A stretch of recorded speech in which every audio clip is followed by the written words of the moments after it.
semuanya, semoga dalam keadaan sehat dan selalu semangat dalam menjalani aktivitas sehari-hari.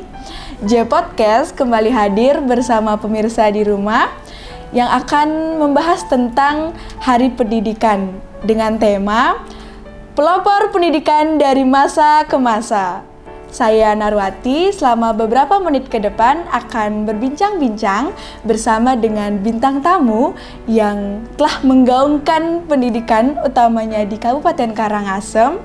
Beliau merupakan dosen di STKIP Agama Hindu Amlapura dan juga merupakan pendiri yayasan yang bergerak di bidang pendidikan. Wah, tentunya sangat menginspirasi anak muda. Siapa sih kira-kira bintang tamu kita kali ini? Kita sambut aja langsung. Ini dia Bapak Iwayan Mertayase, SPD, MPD. Swastiastu, Pak. Swastiastu, Dek Narwati. Gimana kabarnya, Pak? Sehat. Astungkara sehat ya, Pak ya. Nah, kali ini kita akan membahas nih, berbincang-bincang tentang Hari Pendidikan. Nah, mungkin sebelum itu Bapak bisa sampaikan dulu profil atau biodata Bapak, mungkin biar pemirsa semuanya tahu. Baik, terima kasih. Selamat pagi masyarakat Karangasem serta Bali pada umumnya. Perkenalkan, nama saya Iwayan Mertayase. Tadi sudah diperkenalkan sedikit oleh pemandu acara kita. Nah, untuk saat ini saya berprofesi sebagai aktivis pendidikan yang memang bertugas untuk menggelorakan pendidikan di Kabupaten Karangasem. Terima kasih. Nah, itu dia profil dari Bapak Iwayan Mertayase. Mungkin saya panggilnya Pak Wayan atau Pak Mertayase? Silakan, bebas. Pak Wayan gitu ya. Bali banget gitu. Nah, jadi kita mau bahas tentang pendidikan nih, Pak. Nah, memperingati Hari Pendidikan Nasional. Nah, dari sudut pandang Bapak nih, gimana sih Bapak memaknai pendidikan itu? Baik, terima kasih. Kalau kita berbicara masalah pendidikan, tentunya jangkauannya sangat luas sekali ya, Dek Narwati ya. Karena pendidikan itu tidak hanya proses belajar mengajar yang dilakukan di kelas, tetapi terlebih pada bagaimana cara kita untuk mentransfer ilmu pengetahuan kepada sahabat-sahabat belajar kita di luar sana, atau bagaimana cara masyarakat itu mendapatkan pengalaman dari dunia serta lingkungan di mana ia berada. Jadi dimanapun sebenarnya kita bisa menempuh yang namanya pendidikan. Nah, tetapi pendidikan yang selama ini kita kenal itu baru hanya sebatas jalur pendidikan formal semata. Nah, padahal pada Undang-Undang Sisdiknas itu jelas-jelas disebutkan bahwa pendidikan itu ada 3. Yang pertama itu ada di jalur pendidikan formal yang kita ketahui bersama, yaitu dari jenjang TK, SD, SMP maupun SMA termasuk perguruan tinggi. Nah, tetapi di luar itu juga ada yang namanya jalur pendidikan non-formal. Nah, non-formal ini lebih cenderung itu pendidikan yang memberdayakan masyarakat. Nah, tugas kita sebagai stakeholder, terutamanya generasi muda, adalah bagaimana caranya membantu masyarakat yang selama ini belum beruntung mengenyam pendidikan seperti kita-kita ini agar juga bisa melek aksara termasuk tuntas wajib belajar 12 tahun. Nah, kemudian yang ketiga itu ada yang namanya jalur pendidikan informal, atau informal ini lebih dikenal dengan pendidikan keluarga. Nah, jadi pendidikan itu skupnya sangat luas dan sangat banyak sekali hal yang bisa kita perbuat untuk menyukseskan pendidikan itu. Seperti itu. Wow. Sangat luar biasa sekali ya Bapak Wayan ini memaknai pendidikan. Nah, kalau menurut Bapak nih, Bapak inginkan tuh pendidikan seperti apa sih, utamanya di sekolah-sekolah? Oke, nah pendidikan zaman sekarang itu sesuai dengan tuntutan kurikulum ya, mungkin teman-teman mahasiswa ataupun teman-teman guru di luar sana sudah mengikuti perkembangan pendidikan dari masa ke masa. Nah, kita juga ketahui bahwa kurikulum yang berkembang juga terus mengalami fase perubahan. Nah, seperti pepatah mengatakan kan yang kekal hanya perubahan. Nah, sama seperti kurikulum yang berlaku di sekolah itu sudah mengalami perubahan dari masa ke masa yang tentunya mengharapkan bahwa dengan adanya perubahan kurikulum dari mungkin kurikulum 99 sampai Kamerdeka saat ini, itu bisa menjembatani peserta didik agar peserta didik bisa belajar seperti kodratinya. Nah, mungkin dulu pendidikan itu lebih ditupoksikan pada bagaimana kita memposisikan peserta didik sebagai objek belajar.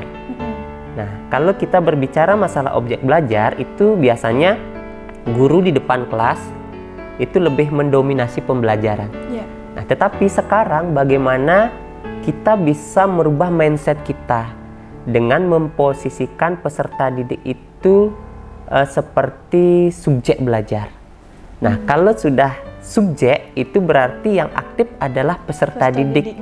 Nah, jadi peserta didik itu diberikan kebebasan untuk mengembangkan bakat, potensi, termasuk ide-ide mereka, nah sesuai dengan tuntutan dan kebutuhan belajar yang mereka inginkan. Seperti itu. Iya.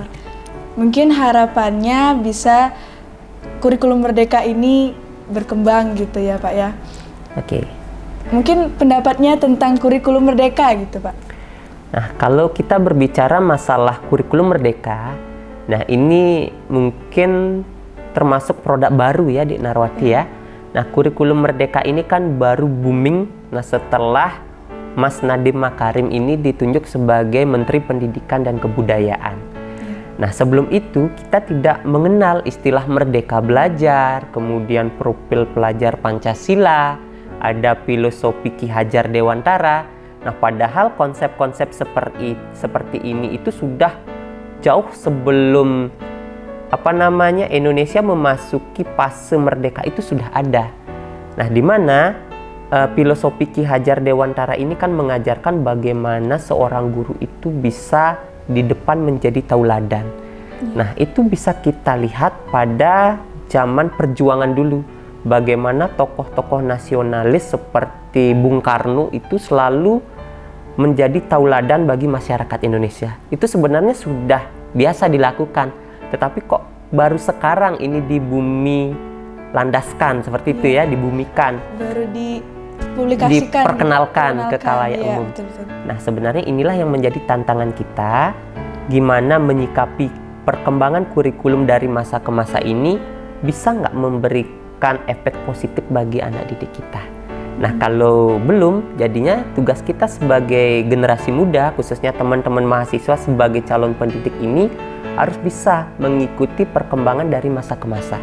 Sehingga ke depan ketika teman-teman sudah menjadi guru, teman-teman tidak hanya menjadi guru yang tugasnya mengajar di kelas, tetapi bagaimana menjadi guru yang profesional, guru yang kompeten, serta guru yang berkualitas.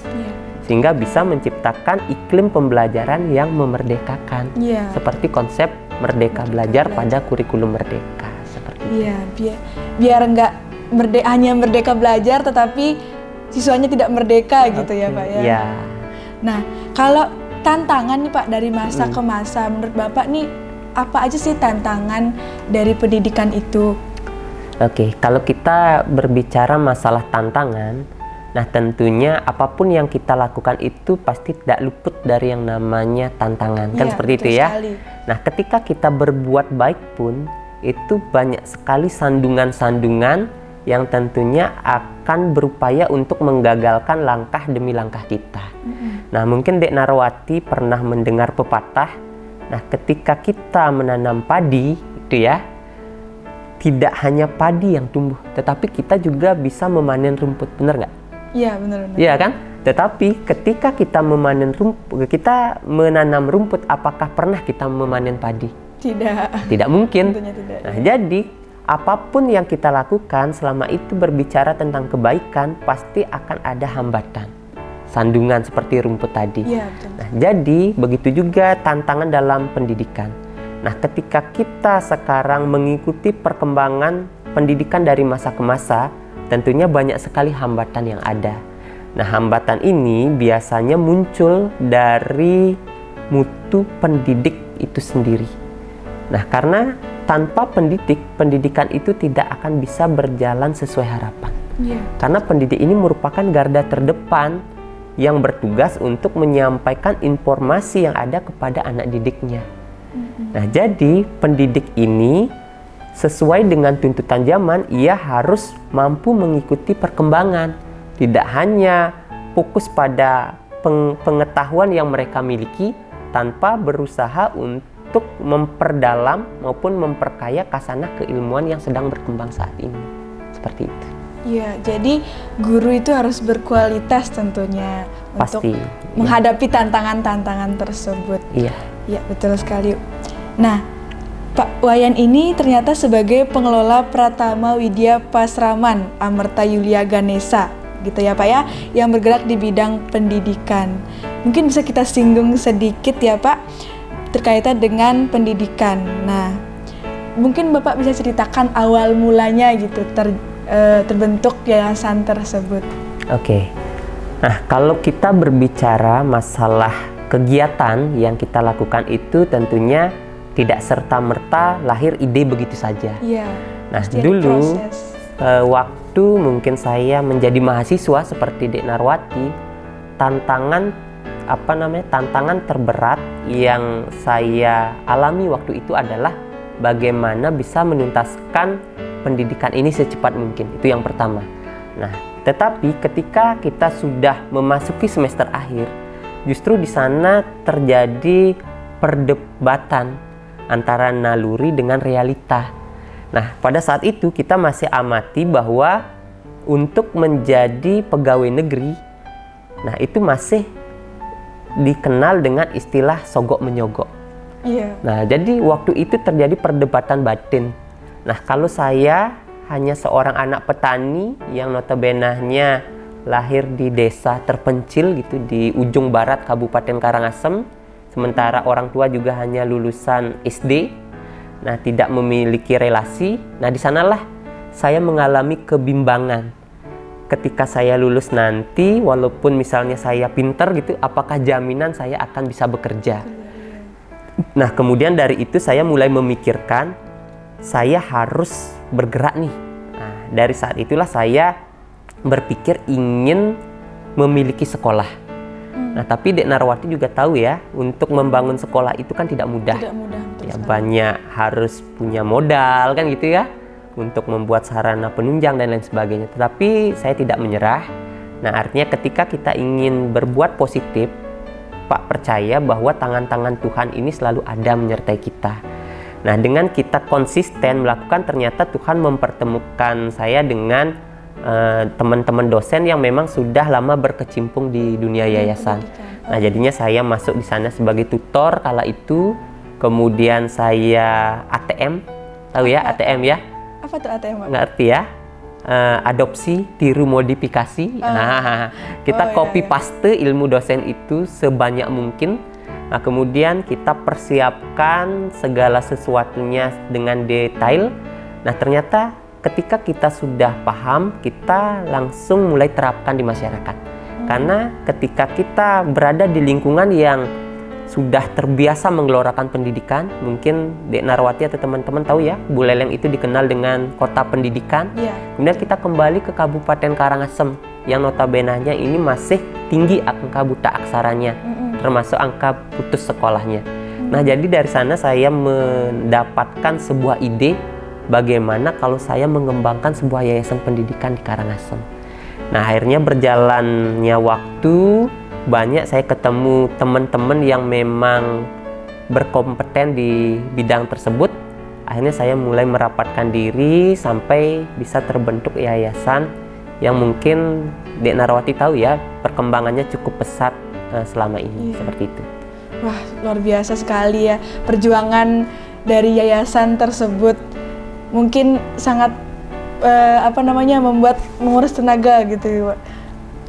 Nah, apa sih yang memotivasi Bapak untuk bisa maju gitu, terutama di Kabupaten Karangasem nih, bisa punya yayasan, bisa menjadi aktivis gitu pendidikan, pelopor pendidikan gitu? Oke, sebenarnya untuk mendapatkan gelar pelopor itu kan tidak serta-merta juga ya, Dek Narwati ya. Itu juga perlu proses yang lumayan panjang. Artinya Pak dulu tidak pernah nggak bercita-cita akan menjadi pemuda pelopor, menjadi guru penggerak atau penggerak bagi guru-guru yang ada, itu nggak pernah terbesit di benak bisa seperti itu.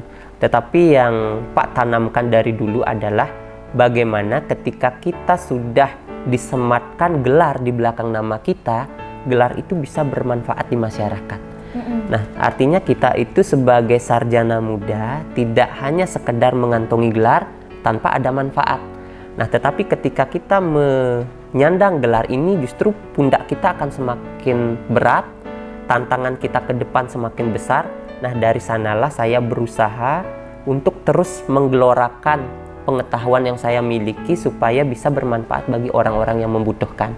Karena sesuai dengan Begawat Gita pun disebutkan, kalau kamu tidak punya uang untuk dipunyakan, kita bisa mempunyakan apa saja yang kita miliki. Contoh, kita memiliki mata, kita bisa berpunya dengan memberikan tatapan yang lembut bagi orang-orang di sekitar kita. Kita punya mulut, kita bisa memberikan senyuman yang manis, kita bisa bertutur kata yang bijak, sehingga orang-orang di sekitar kita itu merasakan adanya kenyamanan ketika bertemu dengan kita. Nah, dari sana saya berpikir, saya ini memiliki pengetahuan, kenapa tidak pengetahuan yang saya darmakan kepada masyarakat yang membutuhkan. Nah, seiring berjalannya waktu, saya lakukan secara konsisten, ternyata peluang-peluang yang lain ini justru mendekat. Nah, bisa mendapatkan kesempatan untuk lanjut lagi studi seperti itu, kemudian bisa berkecimpung di akademisi, kemudian bisa menjadi guru penggerak, memiliki yayasan. Nah, ini mungkin hadiah yang diberikan oleh Tuhan karena kita konsisten dengan bidang yang kita lakukan, seperti itu.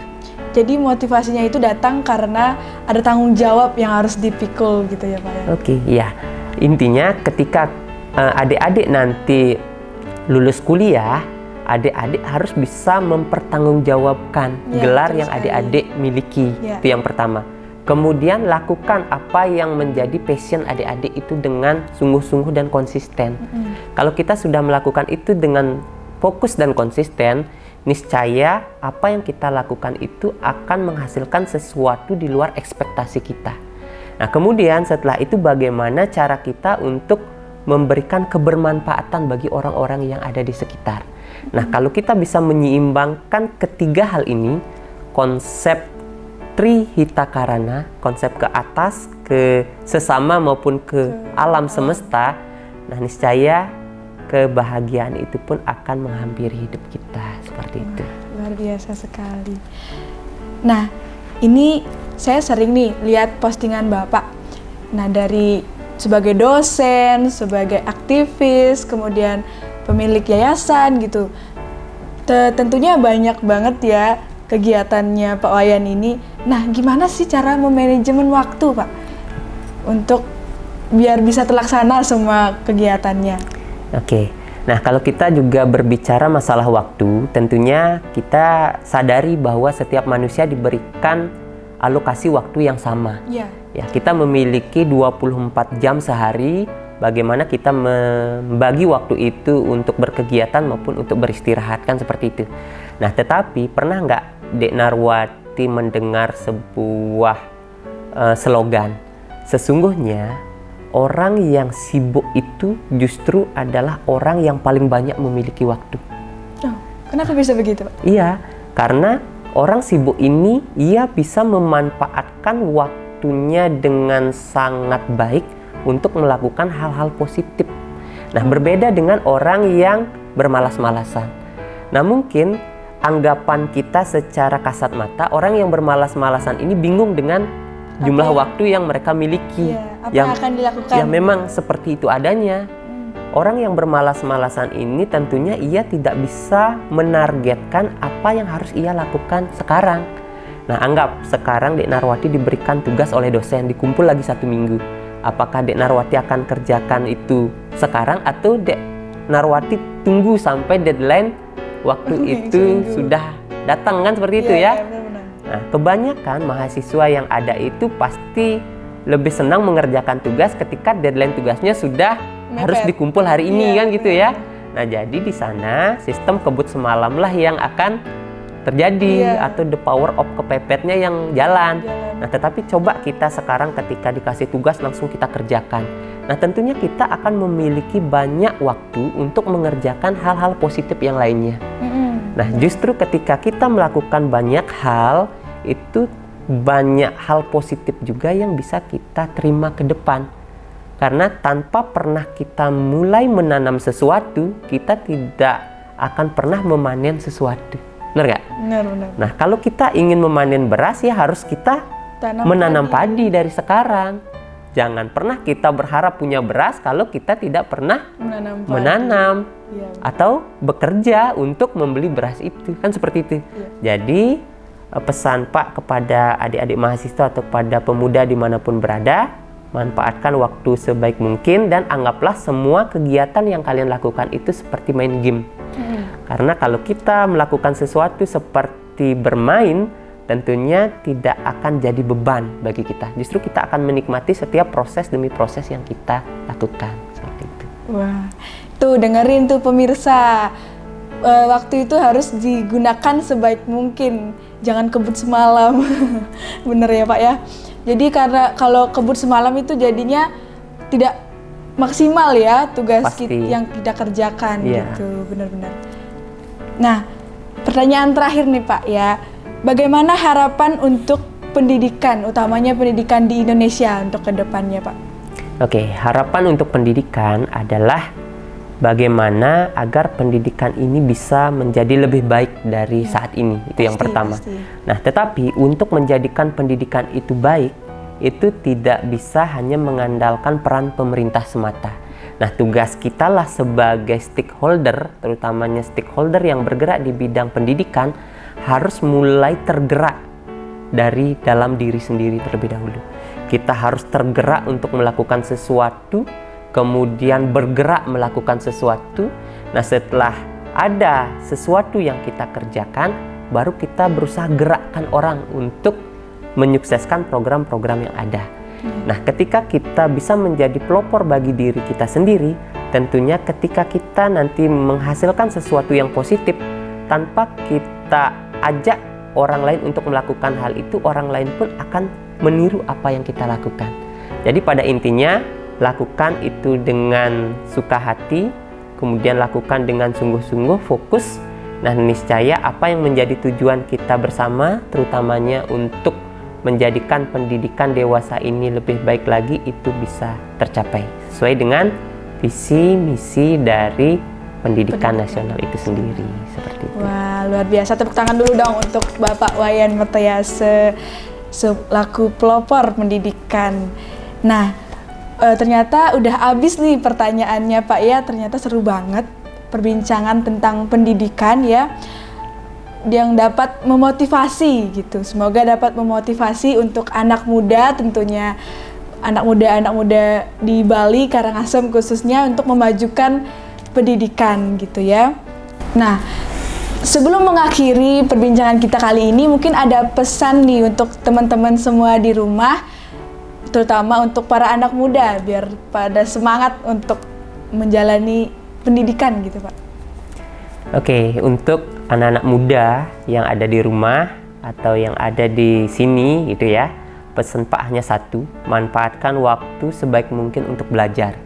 Jangan pernah membatasi diri untuk belajar, karena apapun yang kalian pelajari itu, yakini bahwa semua pengetahuan yang kalian miliki itu akan berguna di saat waktu dan kesempatan yang tepat. Nah, jadi ketika masih ada waktu untuk belajar, manfaatkan waktu itu sebaik mungkin. Setelah lulus S1, lanjut lagi S2. Setelah lanjut S2, lanjut lagi S3. Jangan pernah berpikir biayanya dari mana. Karena ketika kita sudah terjun langsung ke dunia pendidikan, secara tidak langsung hal-hal yang kita lakukan inilah yang akan menghantarkan kita untuk bisa menyelesaikan studi yang kita lakoni saat ini. Nah, sama seperti Pak tidak pernah bermimpi bisa lanjut ke jenjang ini, tetapi karena kita fokus dan konsisten, banyak sekali bantuan Tuhan yang hadir dalam hidup kita, sampai akhirnya kita bisa berbagi kepada anak-anak muda, khususnya yang ada di Kabupaten Karangasem. Terima kasih. Tetap semangat dan jadilah pelopor pendidikan masa depan. Iya. Semangat gitu ya. Semangat. Semoga nanti semuanya bisa sukses. Bapaknya juga semoga selalu sukses ya untuk menjadi pelopor pendidikan. Wah, itu dia tadi pesan dari Pak Wayan untuk anak muda di luar sana agar memanfaatkan waktunya di masa muda ini. Wah. Nah, pesan tadi sekaligus menutup podcast kita kali ini. Saya Narwati dan tim kru yang bertugas mengucapkan pamit undur diri. Satu kata dari Ki Hajar Dewantara, jadikan setiap tempat sebagai sekolah dan jadikan setiap orang sebagai guru. Saya pamit undur diri, sampai jumpa. Om Santi Santi Santi Om.